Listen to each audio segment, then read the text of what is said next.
I want to talk a little bit about stress and how stress affects each and every one of us on a daily basis.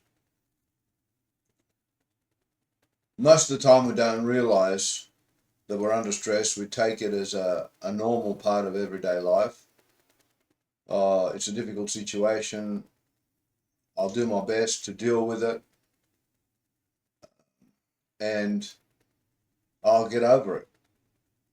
But stress is your enemy. Stress is a very real threat to each and every one of us.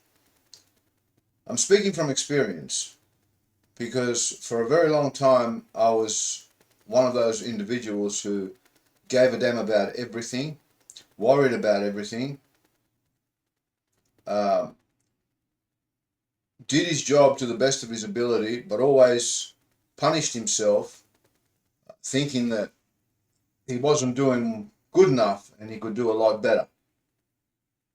And I worked in very dirty environments, very hot environments, and I worked a lot of rotating shifts for a very long time.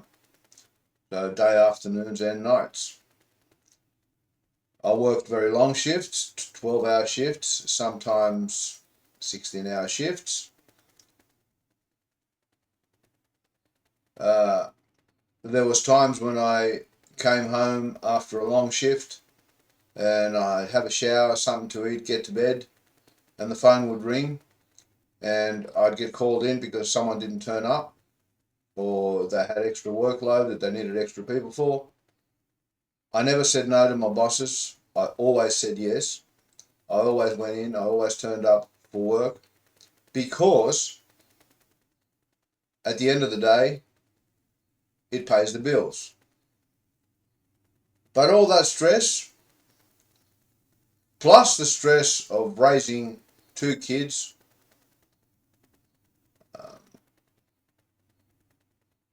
especially during their teenage years, and especially when one of them goes off the rails totally, puts a hell of a lot more stress on you. When your partner gives up the fight because they're overwhelmed and you've got debts to pay, you've got obligations to meet, you either give up and you're ruined, or you soldier on, fight on, and do the best you can on your own.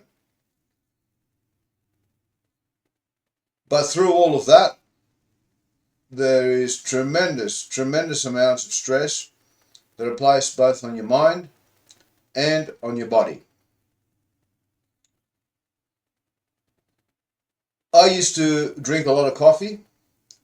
Coffee helped me get through the different shifts at work, especially the night shifts.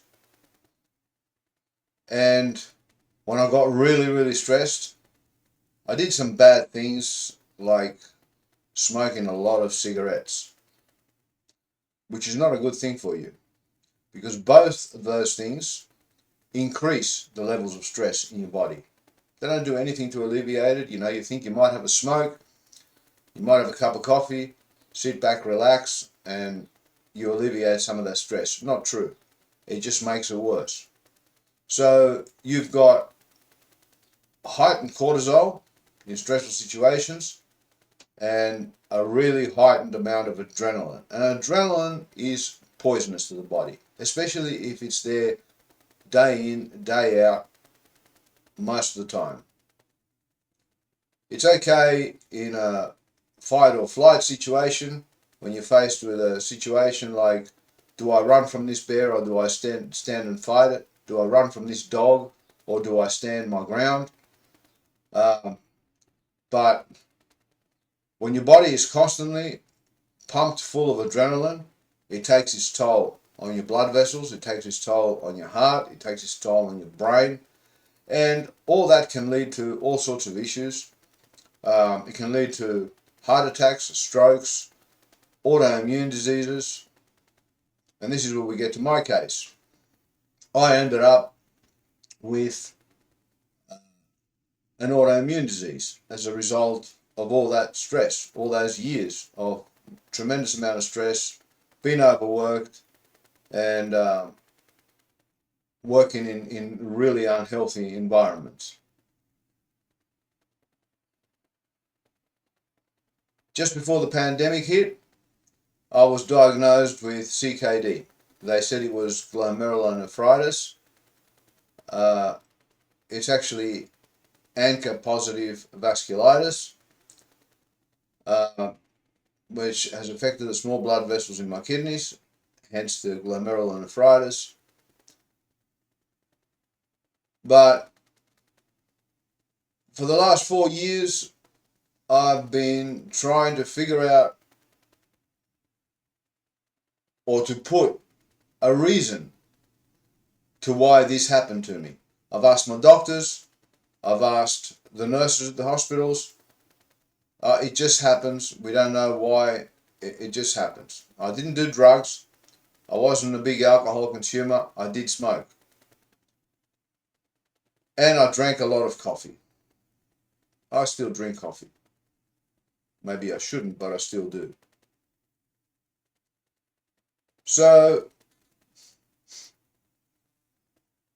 after doing a lot of research, a lot of reading online, medical books, medical websites, researches, tests that have been carried out on certain cohorts of patients, certain age groups, certain genders, I discovered that stress is a big factor in males who have developed ANCA-positive vasculitis, which is what I currently have.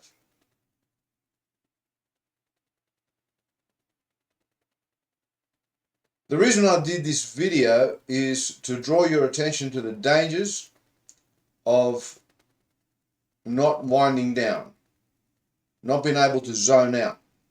You need to take time out. You need to relax. You need to find an outlet.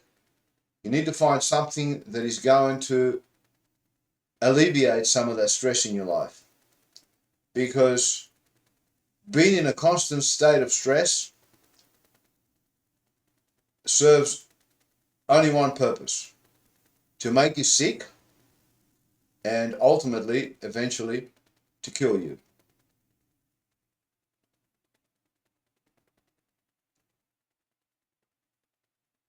I'm on immunosuppressants. I'm on rituximab infusions. I'm not on dialysis. I'm not a candidate for dialysis. But I do suffer on a daily basis. Fatigue, pains, aches. Generally, a feeling of no energy and unable to do the things that I used to take for granted before.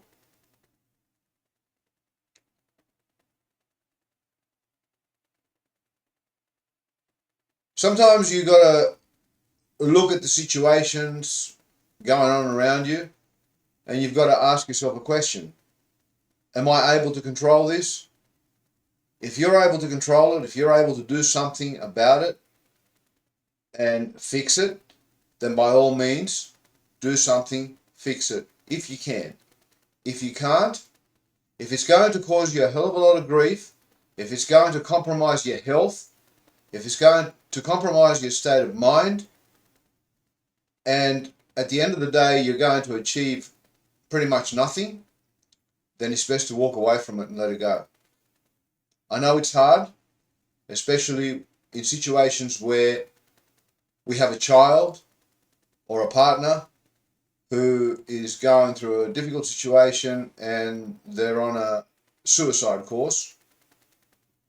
They're going to ultimately, one way or another, cause themselves harm. But if you've tried as hard as you can and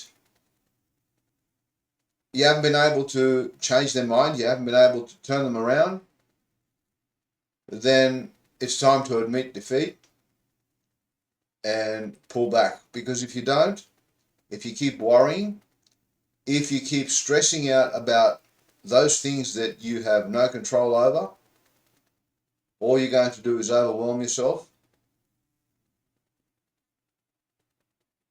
and ultimately make yourself very, very sick. Stress ruined my health. Don't let it ruin yours.